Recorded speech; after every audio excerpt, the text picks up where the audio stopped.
see the need. But I will follow up on that, Mayor, if you'd like me to. Absolutely. Thank you. Any other questions? Ms. Wallman, did you want the floor again? No. No, I'm sorry. Well, I know at this particular I'm just point, pushing buttons over here. the state legislature's in gridlock and no budget's going anywhere, and it's related to this particular Exactly. issue. So anything we can do to kind of help push them off center would definitely be beneficial. Any final comments? Is there a motion? I'll make the motion, Mayor. Is there a second? All in favor? Aye. Item carries. Tab 3. What tab? Mr. Staff recommends the mayor and council approve the attached resolution allowing all 3 city ICMA 401A plans to be amended in order to permit city employees to take out loans against their 401A plans. This change will authorize employees to borrow from their contributions and the vested portion of the city contributions. When the ICMA 401A plans were set up 20 years ago, the loan provision was not incorporated into these plans. Recent employee inquiries have made the city aware that this provision was desired. The change would have no financial impact to the city. Questions from council? Is there a motion? Move it. Is there a second? Second. All in favor? Aye. Motion carries. Tab 4. Mayor, staff recommends the mayor and council approve a resolution authorizing a liability claim settlement agreement concerning the liability claim of Elizabeth Arenas. As discussed at the April 14, 2015 attorney-client session, the city attorney is bringing forward a resolution settling all claims concerning the liability claim of Elizabeth Arenas. Questions from council? Is there a motion? Move it. Is there a second? Second. All in favor? Aye. Motion carries. Tab 5. The South Dade Chamber of Commerce is requesting the mayor and council authorize the city manager to approve waiver of usage fees in the amount of $500 for the use of the banquet hall at the William F. Dickinson Community Center to host their 100th birthday on July 30th, 2015.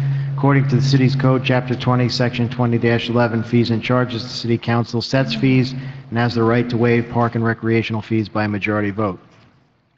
Questions from council? Mr. Vice Mayor Shelley. Thank you, Mayor. Just a couple of questions, and I actually have a question for the applicant as well. I know we beat the fee waiver thing to death over time, but I recall that the last meeting we had, that it was discussed that it's already in our code. There's provisions there to kind of address this so that we can have a framework and some sort of fairness factor all the way across the board in dealing with these things going forward. So my understanding was we were going to start that process up, either through the committee. I think the attorney who just left had said that was in the code. And so my question is, where kind of we are then in the process? Because we know, I know that Councilman Williams at the time said he had 3 in the pipeline, which they came through, and we approved those, but now we're getting additional fee waivers. So is there a time frame to put this together, or are we working on it? Because it seems like we have the discussion, we have some sort of direction, and then it just kind of goes into nothing, and then we have more fee waivers come before us. So that's kind of my initial question. Do we have any clarity? You want to say anything, or Ms. Wallman, did you have? Well, I was kind of tasked with that, and we brought back, a couple different proposals, and they didn't work. So I still want to see it happen, and I think our parameters were, nonprofits, open to the public, not charging, and I think we had some parameters. Well, we had debated it out. We like, you're correct. You brought it forward. We couldn't find anything we all agreed on. But then I know that at the time Richard read through the code and said we were going to, and so I thought we kind of had a consensus to go with the committee structure again, where we form that committee. The committee would then divvy up the monies, and so Richard was going to kind of bring something back to us. And so my question just is more or less, is that still moving forward? And I guess I can wait till Richard comes back and move on to. I did have a question though, and that is, for this particular fee waiver, and I'll ask the same with the next applicant as well, is this an event that's open to the public? So you don't have to buy a ticket, you don't have to pay anything to show up, you can come to the event and have a good time? Yes, it is, Vice Mayor. This is the, I don't know what I did, there we go. This is the, for the celebration of the South Dade Chamber of Commerce 100th anniversary. So it is going to be open to the public, and we think it's the perfect location and venue for this type of celebration, and, it would be open to the public, the Okay, business perfect. community and others. Perfect, thank you. That's my biggest concern. Do you want to ask the attorney? Yeah. I think he's getting briefed by I the can say manager. it hasn't happened. No, I know, I just want to make sure that it doesn't I get know, lost in space. can't charge. I'd asked the question while you were gone, unfortunately, about the fact that we had this discussion about the fee waivers I before. did that on purpose. Yeah, I saw that, I saw that. We did the fee waiver on purpose. You'd looked in the code, said we already had really provisions there that we could use as a framework.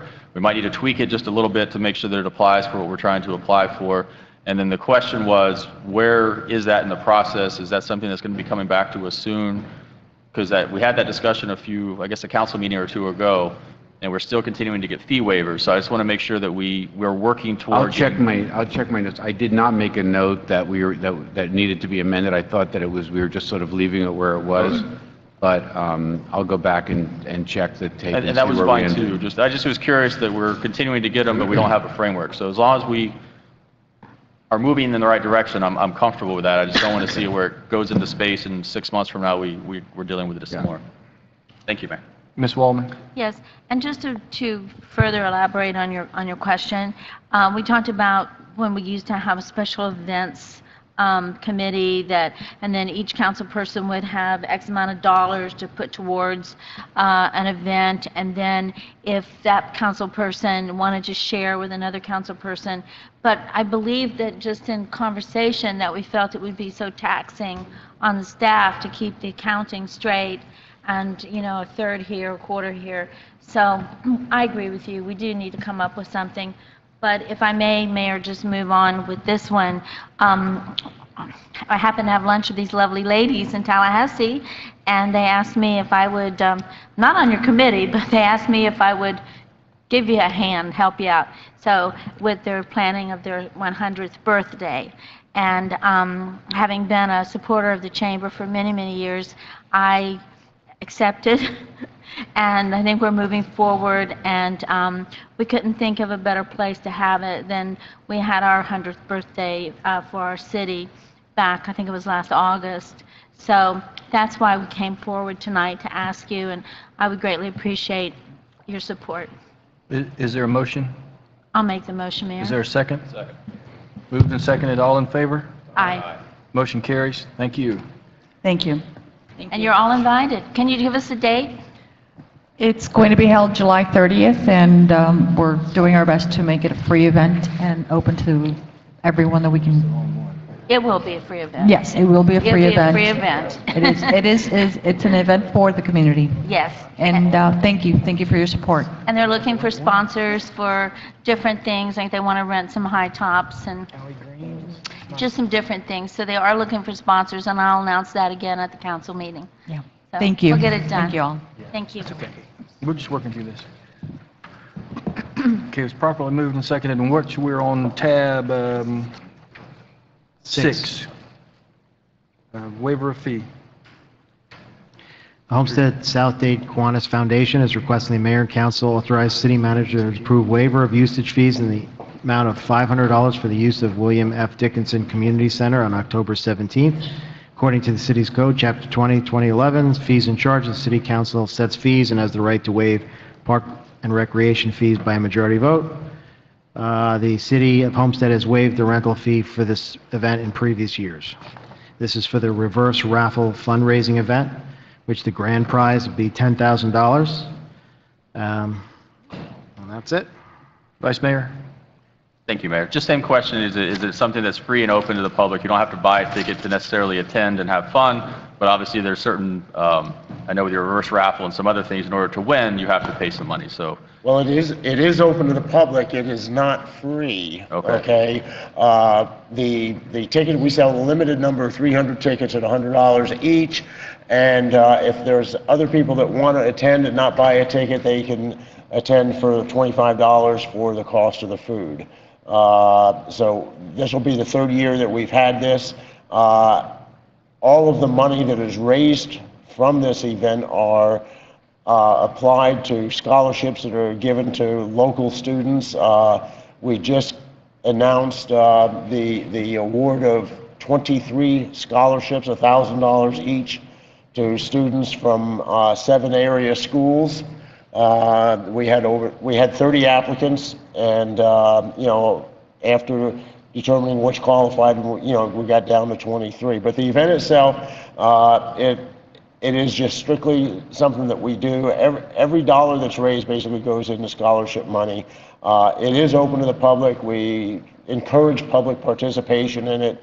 We want to make it a community type event, similar to what the rodeo does with their raffle and their dinner that they have at the rodeo ground. So this is what we're really trying to do, is just every dollar we can save is that much more money we have available for scholarships. Correct. No, I understand. It's just from my perspective, trying to put together in my own mind framework for when to apply for fees and want the fee waivers and not vice versa. So one of my personal criteria is that if we're going to allow a city building to be leased out or essentially waived a fee, that it should be for the public purpose as a whole, so that it benefits the entire public and anybody that wanted to come. So that's why I asked the question. Well, we do advertise, and we do have posters and postcards and stuff like this that we distribute to try to generate the interest for people to attend. There is a cost, but anybody is welcome. Right, correct. It was the cost that I have the hiccup in, Right. but that's all. Thank you very much. Ms. Fairclough? Thank you, Mayor. Just have 2 questions and 1 observation. In looking at the awardees, I see almost half of the students attend South Dade Senior High. I don't see any students that attend Homestead Senior High. Is it that A, they didn't apply, or B, they applied but they didn't get awarded? The bottom line is they didn't apply. The CAP advisor at Homestead High, I had contact with them multiple times, letting them know about the application being available, and the deadline. We extended the deadline to try to get some more involved. And for every year that we've done this, we have had a great participation from South Dade High School. Okay. And as you can see, there's other schools that also got the information and passed on to their students. Typically what they do, and when I contacted the CAP advisor at Homestead High, as with the other schools, they have the ability to broadcast that information to the entire senior class. So all the students get notified. Okay, I'll have a conversation with the principal I understand there were many qualified students at Homestead High that would have benefited from this, but it's unfortunate that we just didn't get the applications. Okay, well, we'll change that for next year. I'll talk to the principal tomorrow. And my next question is, are these scholarships paid directly to the schools, to the colleges? They're paid directly to the college. Okay. Right. Okay. When will you ramp up for next year? The application process? Okay, once we complete the fundraiser and we know how much funds we have, then we'll be, so that would probably be certainly before January of next year, possibly even a little bit earlier. Okay, okay, thank you. Okay. Ms. Wallman? Yeah. This is where it gets really tough, because we talk about parameters and how we're going to set forth what we do as far as letting a facility be used without paying for it. And, you know, I know that y'all do wonderful things. I can see your scholarships here, but, you know, what are we going to say to the next person that comes and says, okay, I'm going to charge $20 per person to get in, and it all goes to autism, or it all goes to breast cancer, or it all goes to whatever. So I'm having a little bit of difficulty, and I wanted to hear what my colleagues thought, because this is going, again, to the same place where we were before we kind of set those guidelines out, just out there, and that's, I thought, what we're going to follow. Is there any way that it could be free to the public, and then if you want to buy a raffle, you can do that? Oh, yeah, food. Basically, I would have to go back to our people and ask them how they would want to handle this. Basically, the food that we have is a buffet type dinner, and it's set up right in the room here. So if anybody was here, they would have access to the food. There's no way to determine who paid and who didn't pay or whatever for that purpose, because that is a cost as well that has to be covered. So again, it's trying to determine the details on how that could be handled. Okay, I'd like to hear what my colleagues have to say. Mr. Burgess. Thank you, Mayor. I too understand the point that the Vice Mayor and Councilwoman are making. And because of that, what I'll do tonight is I'll throw $250 in to cover $250 of the expense out of my PR account that I have. And that's generally what we've done or tried to do as we've done. And I see another council member making a motion. So I think we'll take care of it without the waiving of the fees. And so I think because that's generally what we've done when we've had an event that comes up before us that we all know does great things for us, but we also don't want to open up the can of worms that can come upon us if we allow it to happen. So like I said, I'll pledge $250 out of the 500, and if there's anybody else that wants to bring up the balance, then you know, they can jump in, but I'll do that tonight because I don't want to open that can of worms that we've had. I agree. Joe, just a question. What's the rental fee for the event? 500. 500? I'll split it with you. It's 500. All right, I'll go in. And however, if I'll anyone split it else with wants to you. jump in, Okay. just divide it accordingly, but you count on me as well. Okay, you're covered. So, Dan, what I think the glaring number in this request is a $10,000 payback to someone that buys a raffle. Right. That's a little bit of a hard pill for us to swallow. But what I think you're hearing is that the council agrees with your cause. And amongst the group here, we'll come up with a $500 fee to pay for it That's for the appreciated. Kiwanis. It will not be waived. It'll be contributed by council members to pay that on your behalf, okay? Okay, and that would be appreciated. Yeah, we have had the benefit in the last couple of years that we've done this of having a contributor to provide the $10,000 before we even sold one ticket. So in limiting the tickets to $300, we've raised over $30,000 because we have a 50/50 board and we have some silent auction items and stuff like that as well. So this year, that won't be available to us. The individual that's provided the funds before and has been a contributor there, if you know Jerry Metello, he's seriously suffering from cancer. And, so we're not going to approach him regarding that, considering his personal situation. But we will be looking for other corporate sponsors to help us, too, to defray costs and be able to provide this. But that's pretty much what our plans are and how we would like to move forward. So your contributions, even though you're not waiving fee, I understand that, is certainly appreciated and welcomed, and I thank you very much. So at this time, Mr. Attorney, they should pull the request for waiver of fees so we don't have to deny it. Would you pull the request? Yes, I will. Okay. Okay, we hereby formally withdraw the request for waiver of fees. Okay. All right, so we have Mr. Burgess, Ms. Wallman, and who else? Maldonado. There's 4 up here that have resource to pay that. They'll split it up amongst themselves. Thank you very much again. Thank them. All right, thank you. Okay, so we will go to where am I? Tab 8? 7. Tab 7.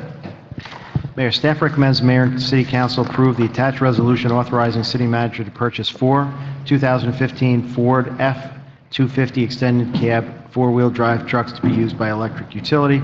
The total purchase price of the 4 trucks is $192,871. Capital improvement project number 230, 550, and 554. Questions from council? Mr. Burgess? About that. Thank you, Mayor.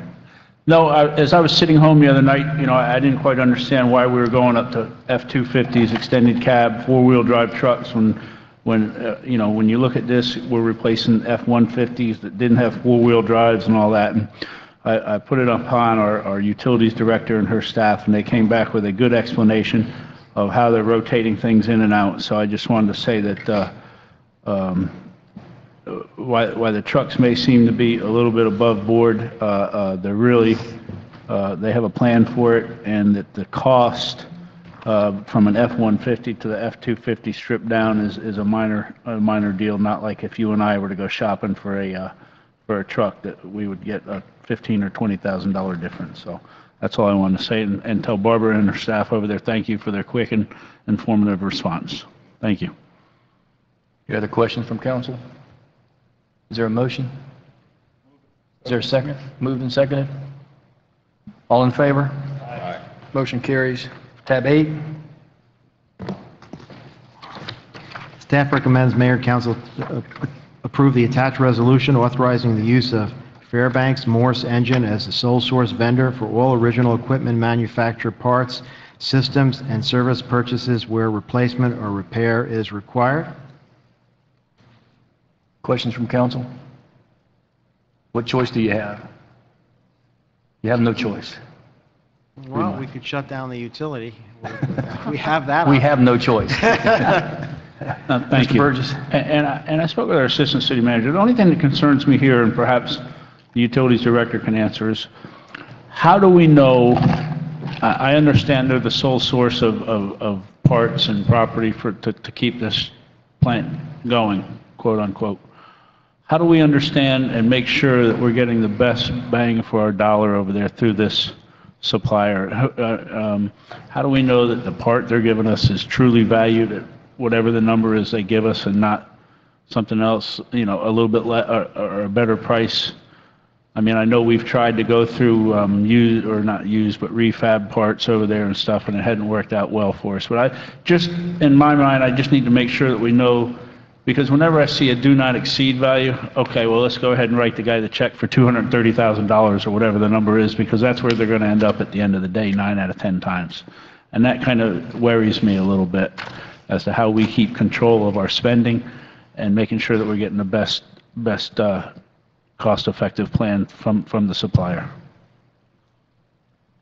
Councilman Burgess, our the supervisor in the power plant, as well as the assistant director in the electric utility, both have extensive experience with the type of equipment that's in the plant, the engines and generators, and they have a good sense for what the pricing typically is. So if we were being overcharged on something, those two gentlemen would be the first line of defense.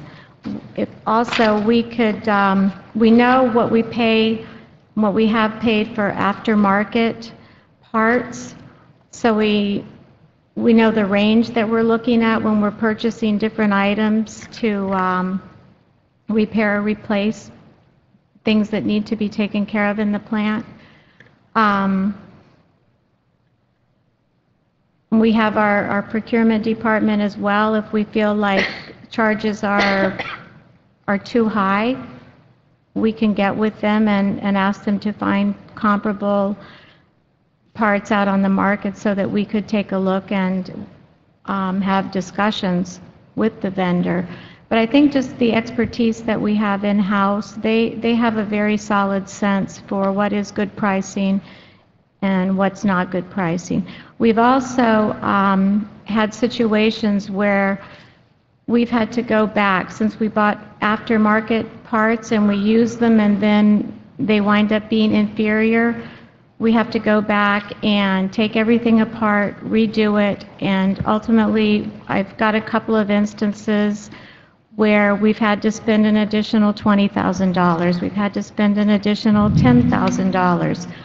So there are costs ultimately associated with using non-standard parts or aftermarket parts and services. Okay. As long as we have something in place where, you know, we're protected and you feel confident that our monies and our best interests are being watched over, then I can go ahead and support it. Thank you. Yes, Thank sir. you. Any other questions from council? Yes, sir. Do you want to come up? One of the things that, I mean, how old are these engines? The engines, the youngest one is from 82, and they go back in time to the, I think the early 1960s. But diesel engines, if they're properly maintained, can have a life of 40 to 50 years easily, as long as they're well maintained. But the point is, I mean, you say you have 2 individuals that are under employment right now. What's the life expectancy of those 2 individuals that you have under employment right now? That's funny, but that's not really funny, because at the end of the day, they're not graduating any college degrees with diesel mechanics on a 1960 vintage engine. So that is an issue that we have to be aware of, because that historical knowledge that you're talking about today is getting old and long in the tooth, as I am. So that is a concern for us. So, yes, sir. Yes, my name is Jerry Penicky. I live at 480 Southeast 23rd Lane here in Homestead. I have an extensive background in power generation, and I commend Councilman Burgess for his question. And I've done this for a long time. The question I would have is, with any sole source contract that I've been affiliated with, generally there is a discount that's associated because of it's a sole source contract. So if you're going to give something, you should get something. And that's something I would think that the council would consider, and that's really all I needed to say. Barbara, is there something similar to what he's referring to that may be built into this pricing? I will need to check on that. Okay, well, I can check on that and advise council tomorrow. okay, that would be great. Mr. Maldonado and Mr. Burgess. This comes back next week, so. Yeah, it's coming back, yeah. Thank you. I mean, I had a similar question in regards to Councilman Burgess's question, and you know, for getting this type of product, which is from the OEM, what guarantees are they giving us that we're not getting with the last part, other than, you know, we built it with OEM? And you know, the argument, and I know I understand this point, the argument of OEM as opposed to aftermarket, there's always you know, sometimes it works, sometimes it doesn't, but there's always that argument that which one is better. And so, of course, OEM is always going to say we designed it. So, so I guess the question would be: are there any other warranties that we get for going with them? And you don't have to answer today. I know you're going to come back to us, but that would be my question. Well, and this is just going to move forward to consent agenda. If anyone obviously is not satisfied with the answers, we'll pull it for discussion at the next meeting. Any other comments or questions? Is there a motion? Is there a second? Ms. Waldman second, Mr. Maldonado's first. All in favor? Aye. Motion carries. Tab 9. Is that Joe, you want to start us off, or Yes, James? sir. What's the... Okay, yes, sir. This is an item requesting the council direction concerning the proposed regulations for school facilities. We recommend that the council consider this proposed ordinance that we're about to present to you, which serves essentially to repeal city code amendments that were adopted in 2008 relative to having schools as special exceptions in the non-residential zones.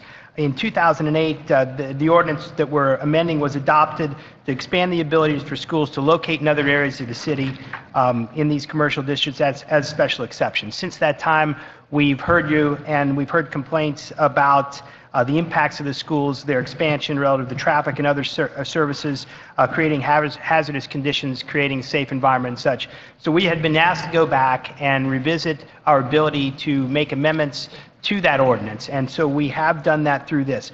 What we learned is that we do have the ability to amend where we permit schools. We found that the best case that we should go to is to essentially go back to where we were, which permitted the schools in the residential districts and take them out of the commercial districts. We have that latitude because I believe the state law says we can do so as long as we are putting schools, we can regulate this as long as we're putting schools in close proximity to the residential districts. So we are permitting them in R1, R2, R3, R4, and the agriculture areas. We remove them from the commercial areas. The issue that we have that is confusing is that our code says that when you have a school, when you have a non-conforming use, like we'll be creating non-conforming uses out of the schools that exist in the commercial areas, you're not allowed to expand that non-conformity. So we needed to have a conversation with the council to determine how far we wanted to go with creating these non-conformities. Essentially, as the code stands right now, none of those schools would be able to expand any further. It's our recommendation, what we've considered is essentially grandfathering the existing schools in those commercial areas in so that they're able to expand. We know that some schools have different phases to them. Some may want to expand in the future. So really want to get your take on the ability to allow those non-conformities to expand. Our recommendation would be to allow, to essentially treat the schools that have been approved already or under construction by a certain date or constructed by a certain date to have the ability to expand as needed. And that's what we wanted to discuss here. So we would open it up for any questions that you all have. Vice Mayor?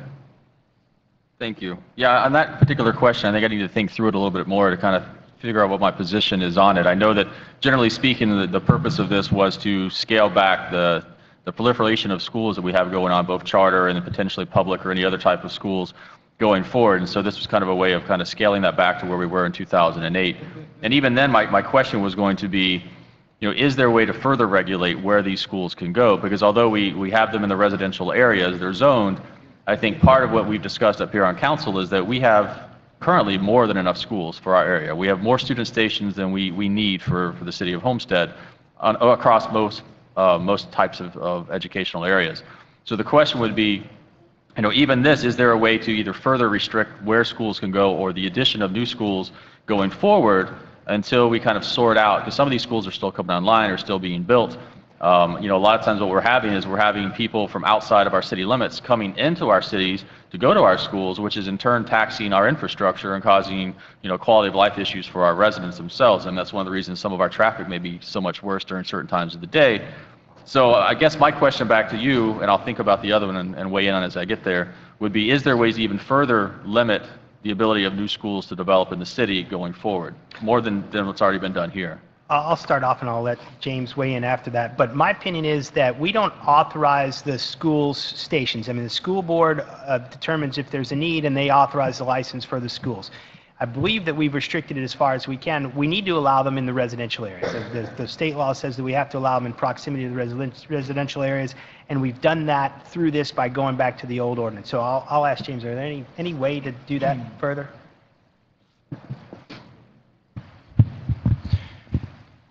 There might be a way in which we can further restrict the permitted uses in some of the residential districts, but we would, I think you would need to talk to the school board because you all have comp plan provisions which provide for maintaining schools near residential consistent with the state law. You have an interlocal agreement that you executed with Miami-Dade Public Schools, which provides that both parties will address and review and look at siting for school sites in the future. So if you're wanting to start to restrict the residential areas, I think you would probably want to seek input and direction from the school board because, unfortunately, you have to treat both public schools and charter schools on equal footing. And so you need to look at it. I mean, that just opens a door for greater possibilities. Right, and because I'm not necessarily, it's not the area per se as much as it is, there's a lot of residential areas in which, they maybe could stay. I'd have to look at the map specifically, so maybe it is actually more limited than I think in my mind. It's just a way of, making sure that we have a lot of schools as it is. It's causing traffic. You can't go anywhere within our city, any major corridor, without running into school traffic at some point in time. And so the question would be, is there any way to slow that so that it doesn't continue to keep proliferate? Can we, maybe not restricting by the area, is there a way to kind of just, not moratorium per se, but till we can figure out how this thing shakes out, till all these schools get built? Because the question too is, are the charters given for these schools based on the geographic area, or is it Miami-Dade County as a whole, and then they go and find their land? So the school board may issue charters saying, you can go ahead and build a school, not knowing where that school is going to end up, and we happen to have the land, we happen to have the area, next thing you know, we have more schools. My understanding is the school board issues a charter on a county-wide basis, so it's not specific to a municipality. Right, so there's no way of saying that the school board is not rendering an opinion that the city does or does not have sufficient seats. It's just saying that based on the entire county, there may be additional student stations that are needed, but if they all congregate in one area, we end up bearing the burden of it. So that's kind of, I guess, the laying the groundwork for this discussion, and then, you know, whether we go forward with this now as a council and then we come back and try to further restrict it later. I think the key is that before additional schools get in the pipeline, we need to be proactive and make sure that we're doing our best to kind of insulate our residents from additional, you know, impacts these schools are having. Thank you, Mayor. Mr. Burgess? Thank you. I heard a question from Joe, and I think it was about grandfathering current facilities in. Is that correct? Yes, sir. How are we limited? Could we give them a three-year grandfather to either get your project done within 3 years, or you have to come back before us? 5 years? Are we allowed to do anything of that nature, or how does it? I think you can create whichever rule you want. At the current time, you don't have to do anything. It's just we're not allowed to expand in nonconformity, and so that anybody that is a school in these areas would no longer to be able to expand, and that's fine by the law as it exists. We thought that perhaps there may be a desire on the council to enable these businesses or schools to be able to expand in the future if they needed to, and so we thought we would have that conversation with you. But you can either go from nothing to an unlimited amount of time. The only one that I know of that's out there in today's, that's built, and perhaps you guys know or not, that has an expansion plan, I believe, is the new City Arts over there in the Park of Commerce. They're the only ones, I think, with an expansion plan, aren't they? That they've brought to us? Yeah, with a phase plan. I think they had 3 phases, and they only had the first one site planned and approved. So they are the only one that has an expansion plan. Right. So they would be the only one affected, technically, as of today? Technically. And I mean, myself, I mean, if we're going to shut it off, we need to shut it off.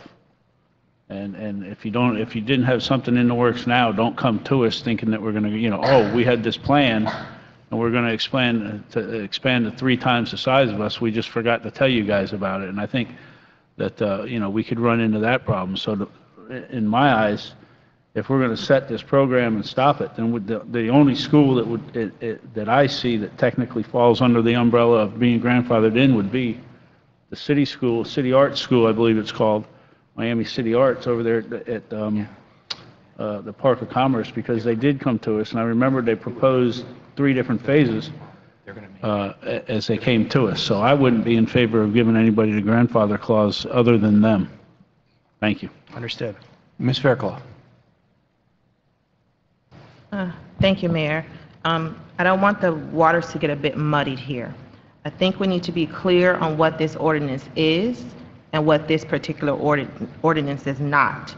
This ordinance, basically, if passed, just eliminate or repeals the ability to expand in a commercial district by way of special exception. This ordinance is not saying that no more schools can be built in the city of Homestead, because Florida Statute 101.3.337 says we're limited in our ability to reject public school applications from building in our city, but we retain the ability to impose land development restrictions. Am I correct? Correct. So when we met with the City of Homestead's Education Committee, they were in agreement that, oh, we have a lot of schools. We all understand that.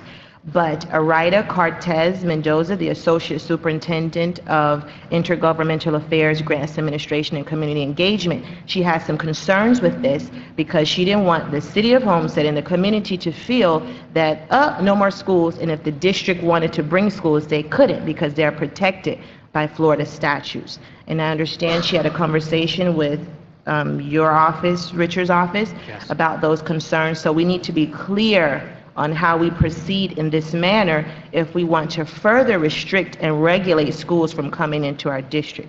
And trust me, they don't have any money to build in the City of Homestead or anywhere else, but we have to proceed with caution when we say that we don't want any more schools coming to our city because there are Florida statutes that protect that. Thank you. Mr. Maldonado? Thank you, Mayor. Just a simple question, can we place a moratorium while we finish this discussion, or we work into this just to kind of put a hold? And I asked that because I was kind of doing research, and we're not alone in the U.S. in regards to this issue that we're facing with, and it's not anything with charter schools, and like we know that the public education system really doesn't have the money to expand, so the charter schools are the ones that are expanding it. But with that expansion, cities throughout the U.S. are dealing with this issue. So some of them have moved forward with some type of moratorium. Some have passed bills for like a 3-year kind of moratorium, and it's a big issue, but they have something in place just to kind of hold anyone else up while we figure this out, because obviously we got to figure out how we could do this with enough time. So moratorium, just simple question: can we do one at some point or some measure? With the existing state law structure that's in place, my recommendation would be not to. I think you would be in violation of the state statutes provisions, educational code provisions, if you enacted a broad moratorium across the city on the prohibition of schools. Ms. Wallman? Interesting discussion about all of this. I just wanted to ask a question. I mean, I know Gateway is not a charter school, but they talked about expanding at one time. They talked about adding grades. I mean, they stood before us and said that. And they, especially when we were first deciding, what the school was going to be, they stood before us and said that they were going to expand. I agree, we have to be careful. I mean, for example, La Jourdan, I mean, they've expanded, and what's the name of the other school? Somerset, and is Lincoln Marti a charter school? I don't believe so. So I mean, there's a lot of questions here, and a lot of things I don't understand. I mean, I saw the list that was put there in our package today, but I knew there were a lot more. If I might, to maybe help frame the question. Certainly, you can draw the line in the sand where you want with regards to grandfathering, whether that's a certain date, having site plan special exception approval by a certain date, and having been constructed or currently under construction by a certain date. You can grandfather that way. You can certainly put some further parameters on the line in the sand and stipulate that no further expansion can go beyond the parcels of property that were approved with that special exception and site plan. So schools wouldn't be able to acquire another 10 acres and expand onto the additional 10 acres. So what you had is what you had, and if you expand within the parameters of that property and it fits, then you're a grandfather. So there's a couple of ways that we can approach it, and we can draft regulations to sort of cover your concerns with regards to closing the door on what's already been permitted and not allowing any future expansion in the commercial district. And you can move this forward, and we can always, staff can look at and sort of analyze, maybe in the residential districts, it might be prudent to look at special exceptions, not necessarily those be permitted uses, but maybe special exception uses, and that would give you a little bit more control and a little bit more conditions with regards to those types of uses when they come before you or you review them. So there's a couple of ways that we can proceed, but this addresses the issues that you all had with regards to the expansion of schools in the commercial district. So if that helps a little bit. Well, it does help, but, you know, I just think we need to do some further study, and I know I'm sitting here with a ton of questions going through my head. I mean, it always bothered me that when a school is built, and I'm not sure if this is for charter schools or not, but they don't have to get a traffic study, they don't have to do anything, right? Well, they do have to do traffic impact analysis, and they have to make sure that they're serving, that their ingress and egress works well, and the school board has a person that sits over top of that and makes sure that the traffic for the schools is accounted for. I remember when our first new school in 30 years was Gateway, and that traffic study, I mean, we didn't really have too much say over it, or, no, they don't have to pull permits, right? They don't have to, They're correct. The charter school lobbying was successful after many years, and they are granted broad exemptions from certain building permits, impact fees, mitigation fees. There are a lot of exceptions with regards to those charter schools. but yet we're very limited because of the state statute, so we want to make sure that, you know, we work within those parameters. So I'll just leave it up to Vice Mayor Shelley. I think he's the one that brought it forward Let me as to where we should go with this. let me say a couple of things before we cycle again. First of all, you know, the charter school proliferation in the commercial districts is a huge problem. It takes commercial off the tax roll and puts it in a non-taxable situation. So we're taking the you know, realistically the most viable part of our revenue stream as a city and taking it off the tax roll by allowing this proliferation of charter schools in highly commercial corridors. So I think we should at least address that initially. And secondarily, you know, when we, you know, as staff, when you guys start doing this analysis on limiting, grandfathering, you know, just remember, we don't want the council chamber full of kids and moms and dads and, you know, raising Cain, because that's what we have to be very careful that we do this with a delicate brush, because they will mobilize their troops if we're not careful and we don't do our due diligence and our homework as we proceed through there. I believe initially, I mean, the easiest thing for us is to eliminate this commercial onslaught and massage our way through, you know, where we are with it. Because really the public education system is not the significant problem with this proliferation. With these, you said it, the charters are picked up statewide or countywide, and they all find a piece of commercial property because we're maybe the only ones that are allowing them to grab up those commercial properties, and now we have a charter school, and it's off the tax roll as long as that functions, or that charter gets sold, but it's still off of our tax roll. So those are my thoughts. But you know, as staff, remember, let's not fill the room full of parents and children because we haven't walked slowly through this question of grandfathering or question of limiting the ones that we already have. Vice Mayor and then Ms. Fairclough. Thank you, Mayor.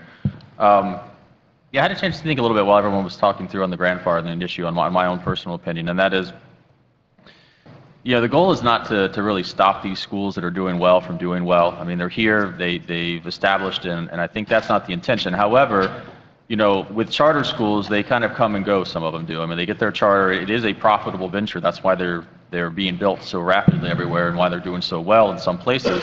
Some of them are better than others. Some of them succeed and other ones fail, pretty good. They don't exist. They don't make it through. And so for those particular ones, then yes, I wouldn't want them grandfathered, because if a charter school opens in a commercial district, they fail, they're not a good charter school, they go out of business, so to speak, then at that point you would want it to convert over to something other than a school use. Correct? And so if it's grandfathered, then someone could buy that property and then start another charter school, right? Correct. That special exception runs with the property. Right. So in this case, if they're non-conforming and it was a bad charter school that had failed, then they couldn't sell it to continue to be a charter school. It would convert it back to a commercial property, correct? Well, they would be able to keep the non-conforming status as long as the use was continued for a specified period of time. Correct. Like 90 days. If they are offline for that period of time, then you lose the legal non-conforming status, and you have to then convert to a legal use. Correct. And so that would be my concern about grandfathering, is I would want to make sure that if a school disappeared and it was an area that we did not want a school to necessarily exist anymore, that it would give us the ability to then convert it back to commercial use. On the other hand, if it's a successful school and it's doing very well, it's an A-rated school or a high-rated school, the idea would not, for me, be to then try to get rid of that school. It's there, let it operate, it's providing a good service for our community. So I think that's where I kind of been on the grandfathering process. But I agree with what the mayor said, and that is tonight I think I'm more interested in, let's get something moving forward, let's keep them out of the commercial districts going forward, and then we can add another layer of protection on later on. So rather than kind of bog this whole system down while we're trying to add more restrictions and then debate some of these items, I think I personally would like to see this part move forward, save our commercial districts from this point forward, and then start the process of putting additional safeguards in based on additional discussions with my colleagues as we go forward. Because I agree with Councilwoman Faircloth. For me, the issue is not the public schools. The public schools, are not showing up every month or every a couple times a year with new schools. They're usually very methodical about the way they expand and making sure that there's a need before they invest all those monies in the infrastructure. For me, it's more or less the charter schools that are coming in not necessarily to provide the education as much as it is for the profit. And so those are the concerns that I have, and that's what I'm trying to slow up so that we, as a city and as a residents, aren't stuck dealing with kind of the fallout of what some of these charter schools can do to a community. Ms. Fairclough? Yes. Thank you, Mayor. Two things. Councilman Walmy, you had mentioned Gateway Elementary and their expansion. When they originally came on board, they were K-5, and then they add a grade level each year to K-8. So that was their expansion, and they're at 8th grade already. So they're not growing anymore. So that has been capped. I also had a conversation with some of the charter school operators to kind of get a feel for what are your plans? Do you plan on bringing any more schools? And several of them told me, no, we're done with Homestead. We're not doing any more expansion. So that is a good thing. But I support this ordinance as it is written because it's not allowing them to go back into our commercial area. So I support that. But beyond that, we'd have to have a long conversation. So I'm comfortable with moving forward with this ordinance tonight. Right, I agree. I think we've got a really good piece of work here right now. We're getting into some areas that could really cause some ripple effects for us. But this gets us back to where we were. Remember, I mean, the history behind this was, at that time, the public education system was operating so poorly for us that we did everything we could to open up the gates to give competition to the public education system. They have since then gone above and beyond and are providing, great educational opportunity for the kids. But we've still got this gate open that's allowing our commercial property to be taken away for something other than it should be. So I agree. I think this is a good starting place. I think the Vice Mayor is correct. I hope everybody, can support at least this, and then we can massage our way through some of the other questions that are going to be a little more dicey and a little more troublesome.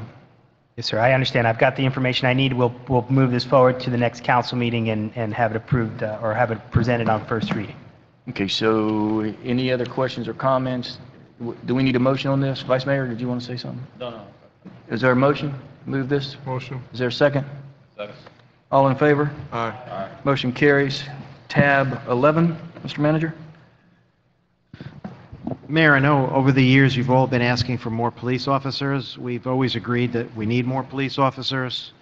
I think we've also all agreed that we can't afford the amount of police officers we actually need, and so we're trying an incremental approach here. The good news is the last time you added some additional police officers, we could see a direct correlation between the officers being hired and hitting the streets and the crime rate going down. So that's very good news. What we're offering tonight is an idea to fill 5 positions now. For the remaining of the year, we would we'd fund those positions with under the existing budget. Maybe we'll need to true up at the end of the year. And then anticipating that when we present you with the next year's budget, those positions and the funding will be incorporated in that for the 5. So in essence, what we're suggesting is if you are supportive of this idea, we'll start recruiting for the 5 positions. We'll fill them as soon as they have candidates. And then in the next upcoming budget, you'll see those 5 additional positions in there as well. So it's a total of 5. Questions from council? Vice Mayor? Thank you, Mayor. I support this 100% as far as the addition of the 5 police officers. I think that, we're desperately understaffed over there, and I think that this helps. Plus, you have the statistics here showing the direct correlation between the addition of officers and a decrease in our crime rate. And so, I know that the residents are still clamoring for additional decrease in crime rate, and hopefully this helps go a long way toward continuing the good progress and the good work that's being done. The only thing I just want to, for the record purposes, and that is, I'm a little concerned about the additional dollars, though. I mean, the 500,000 essentially this year and close to 700,000 by the next year, in a budget that's really already upside down. And so it's just more of a concerning factor saying, I don't want us to keep digging too deep of a hole. If we're going to spend money, this is an area that needs to be money spent on. I think adding additional police officers is something that our constituents would agree is a prime purpose of what government's supposed to be providing. But it's just a cautionary statement to say that, we've got to find a way, though, to dig out of this hole. We've got to find a way to turn our budget right side up. And so we just need to be cautious going forward, adding these additional large chunks. That's right. To respond to that, I agree with you 100%. And my first instinct is not to add any additional expense to a budget that already is not balanced. And also, I think we all know that the utility funds have gone for over a decade without any increases in revenue, and their expenses go up every year. So this is not a sustainable situation over time. The discussion that we had with the police department, which was a very interesting one, was first they came in and asked for 10. And so their comfort level, their preference is for 10. And I'd like 10 too. Unfortunately, now we're talking about in excess of $1.2, $1.3 million to absorb into a budget that already doesn't have that. We went round and round, and they were very cooperative and helpful because we're all in the same boat together. And so when we talked about what the budget problems are and what the issues are with what kind of service we expect for public safety, we reached this compromise position, and none of us really are happy with the conclusion, because if all things were equal, we'd come to you with 20 or 30 police officers, and your city is almost twice the population with the same amount of police officers. And so at some point that's got to be addressed. And also at some point it's got to be addressed that we don't have enough revenue to pay for our current expenses.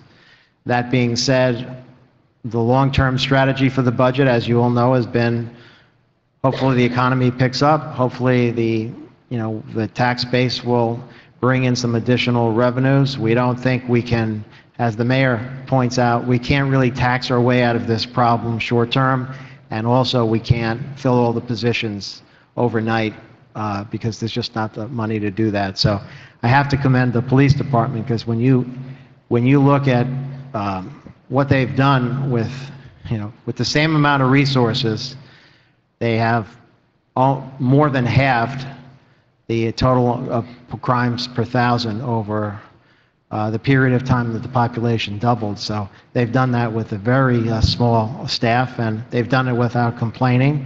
And also when they see the problems that we have with the budget, they were happy to not take raises for 4 years, and also being respectful to the idea of let's try 5 more this time around and just kind of do incremental. Like I said, the responsible thing to do is not adding more expenses to the budget, and the responsible thing to do is to add 30 more police officers to the budget. And so those are the two competing factors here, and I guess this is more of the incremental compromise approach, and I absolutely share your concerns about what happens over the next few years, and said hopefully there's a light at the end of the tunnel, and some of the spending that we've asked you for in the past has been more to try to increase our tax base over time, economic development initiatives, and a lot of the spending we've done in the downtown has been with that philosophy of at some point, the nicer your downtown is, the more economically robust it is, the more you'll see your property values going up, and you have a much greater appeal for the city. But this is, I'd say, the best we can do for the police department at this time, and it's the best we can do to not put the budget in more shock than it already is. Right. Yeah, and it's not the issue of this particular item. This I understand. I have no issue with, but with the corresponding increase, we need to make sure we find a corresponding decrease in the next budget cycle, or at least show that we're starting to make progress down that slope instead of continuing, or up the slope, I guess, instead of continuing to dig downward. So this particular item, support 100%. It's just that because we're now taking another big chunk out, we need to somehow find a way to make a corresponding cut someplace else across the board, or if we're lucky, our tax revenues will have gone up, and it may self-resolve as a problem. But just, I can't not raise it. I just feel it's irresponsible not to at least. No, I'm glad you do, and as you know, every budget presentation, I sound like a broken record. And last year was probably the first year we saw a little bit of shrinkage in our hole because the economy and property values are starting to pick up, praying that this year we have the same situation, but it certainly won't fix our problem in 1 year. Mr. Burgess. Thank you, Mayor. No, first I want to thank the chief and his command staff and each one of the sworn officers and reserve officers that they have, because they do a tremendous job for us in this city. I mean, the response time and their ability to solve crimes and prevent crimes is second to none around the area. So thank you to them. Thank you for compromising. I mean, I know you guys came in, and you always come in asking for more than you know you're going to get, but you've got to start somewhere. So I know you guys did. And, you know, I think that we have a good working relationship with you guys. You know, you came in and asked, and even though we're really not able to give you anything at this time, we have found a way to give you some. But and my concerns are the same as the vice mayor's. You know, we've got to make sure that at some point we put the tourniquet on, because Band-Aids aren't working anymore for us down here, and that rainy day is going to become a deluge soon, and we're going to leave the next group of people that are here in a bad way. And I think that Carlos will have some numbers for us, I guess, around June 1st, a little better idea of where we're going to be next year.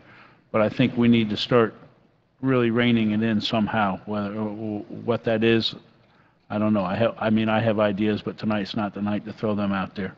But, you know, I want to tell you thank you, because we do need these, and it takes a lot to put yourself and your staff on the line to put monies out there that we don't really have and not know how we're going to react. So as a citizen, thank you very much, because we do need them out there. They've helped me. Unfortunately, my house was broken into, and they were there, and we ended up catching the guy. So it's a good thing. It's proof that they do work. So thank you.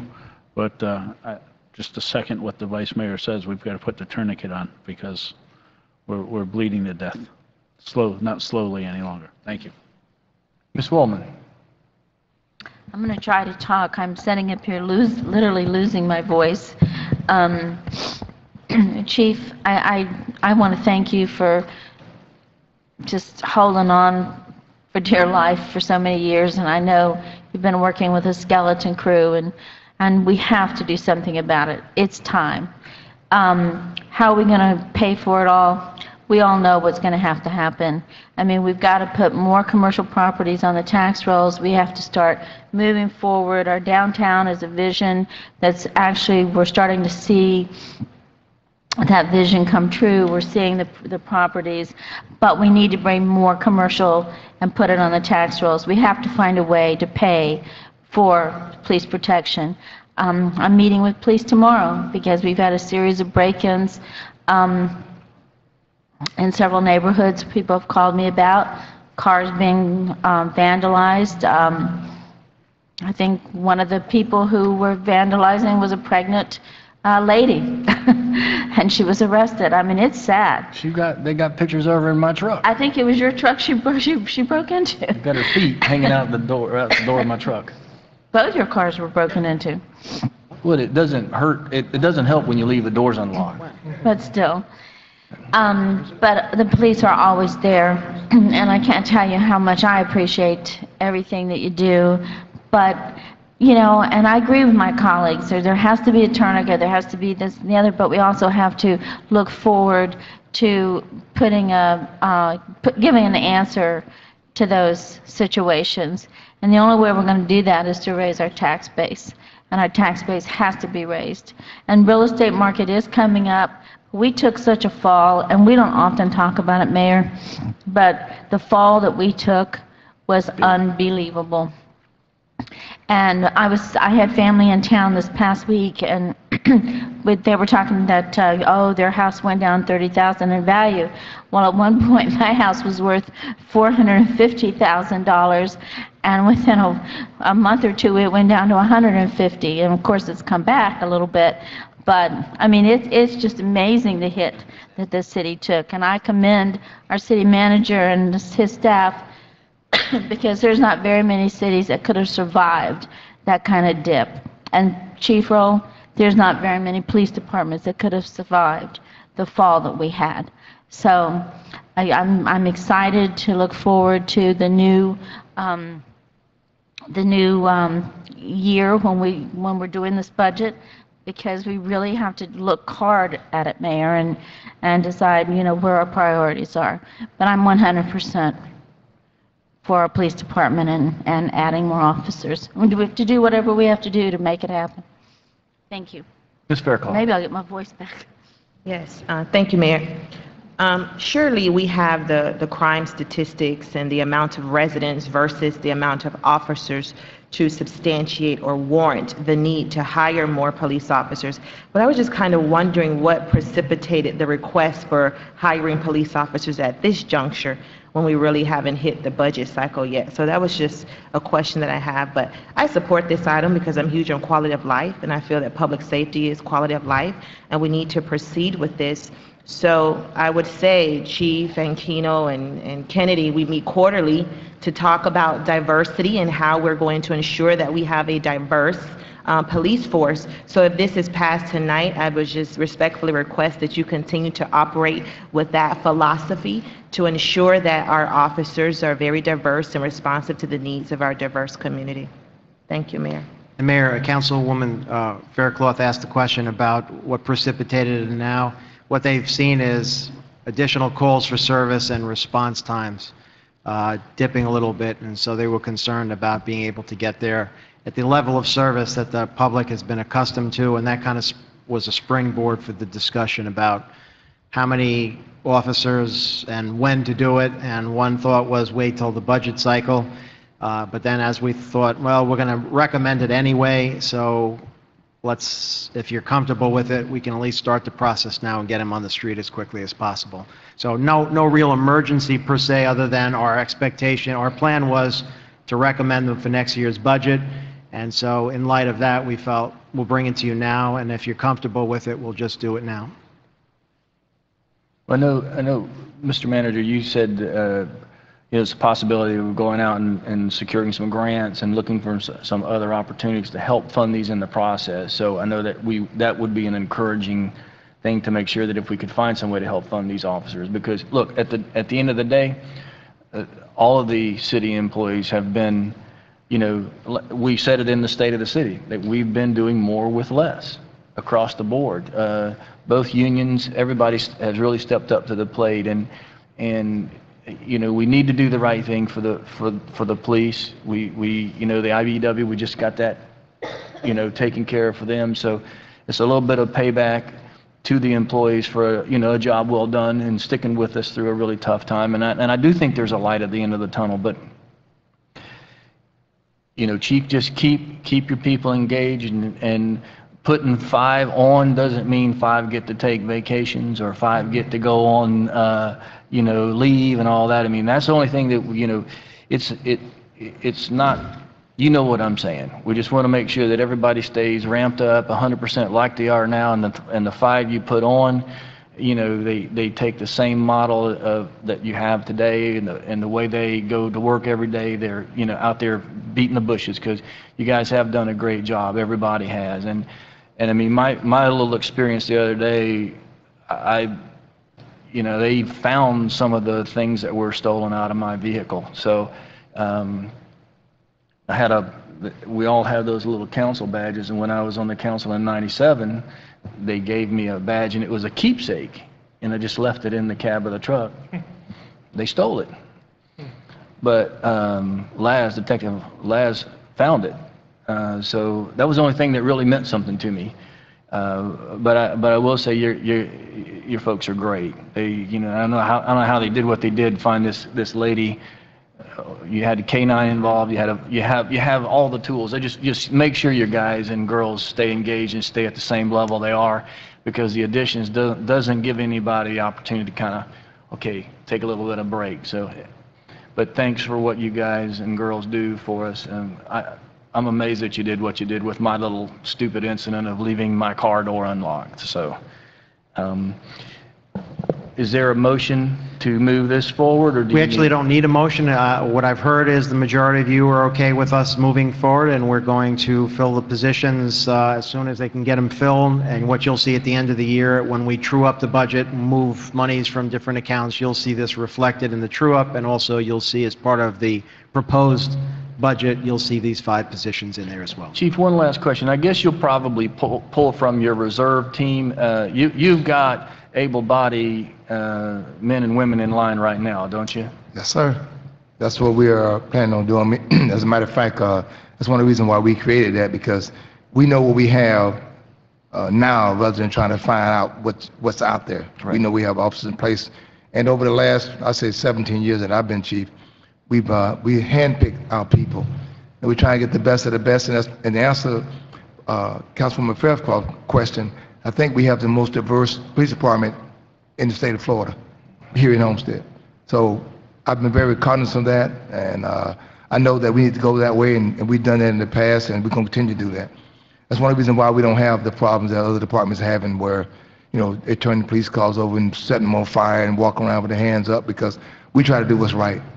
That's all we've done over the years that I've been here, and I think it shows, because we don't have the problem other departments having. And with that being said, thank you all so much, because what we do here is not for us.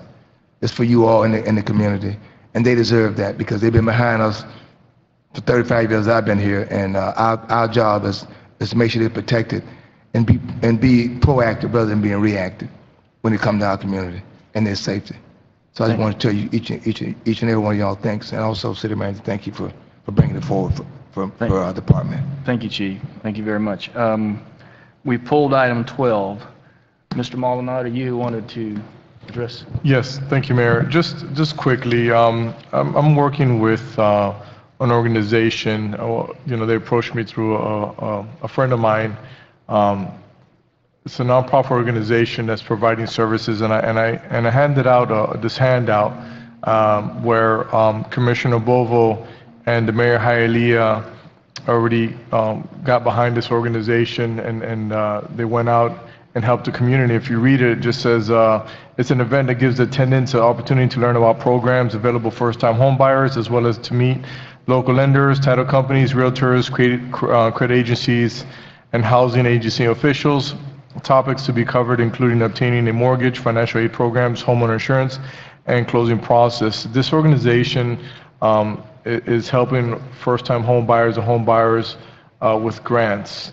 And what they want to do is bring this service, this help to the community, and I thought it would be a great idea.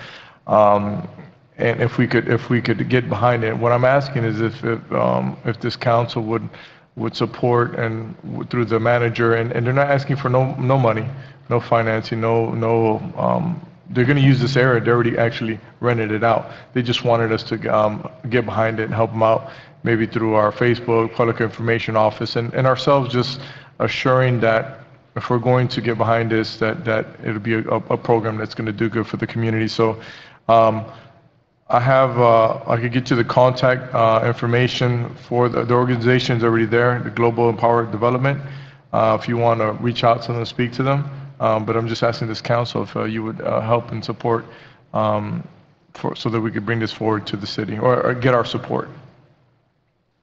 So you need, basically, is there any opposition to us adding links to our Facebook Correct. or web page, just basically helping you get the information out? Is that what you're saying? Yes. Yes. Anyone opposed? Go ahead. Go ahead. She's trying to ask a question now. When is, Well, okay, so this is not the event. This is just an example, and just to show you that Commissioner Bovo and the Mayor of Hialeah already had this in their city with this organization that is actually established here in Homestead. They're off of Chrome Avenue, and so they wanted to provide the same service they did over there here in Homestead, and just wanted us to get behind it. This is to happen. Right now, they have a date of June 13th. But, if we need time to help out, to ramp up, they could easily move it back. They're going to have it here in the community. And it's just an opportunity for you, for this council to get involved in and help out as well. Yeah, can they send all of us? What I'm going to do is I already spoke to them and said the best thing to do is reach out to all the council members and speak to them. I'll try to set up a meeting with the manager so that everyone's on board. I don't want, it could, they're kind of looking for just one person to champion it, and here in Homestead, we all champion something. I think this is a great opportunity for all of us to champion it. So, and we could, this is basically to share to our community, yourselves, your neighbors, your friends, anyone who's looking to buy a home. I think this would be a great opportunity. So, any questions, concerns that you would have, or you want to speak to them, the information's there, and then I'm going to have them reach out to you as well. So, that's it. Okay. It's a no action. So then, Mayor, if there's no objection, then when this thing comes forward, we'll be able, there's no objection to us putting it on the Facebook or? Well, I think what they're asking for, each council member wants to have a little more information. Maybe you can individually brief or individually discuss it with each member. Okay. And if there's any huge groundswell of opposition, then you'll have to come back. Okay. But individually, I think we could probably, as we find out more about. Perfect. Is that correct, Mr. They'll Burchell? be reaching out to you right away because they have a time set already, but they can move that, they could accommodate it as long as, they want the whole council to be involved. So they're willing to give the opportunity to work accordingly to our calendars.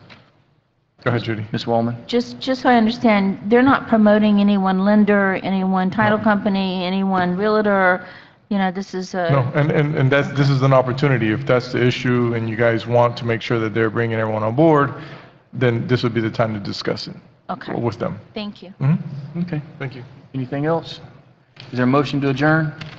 Is there a second? All in favor? Motion carries. Good night, everyone. Thank you.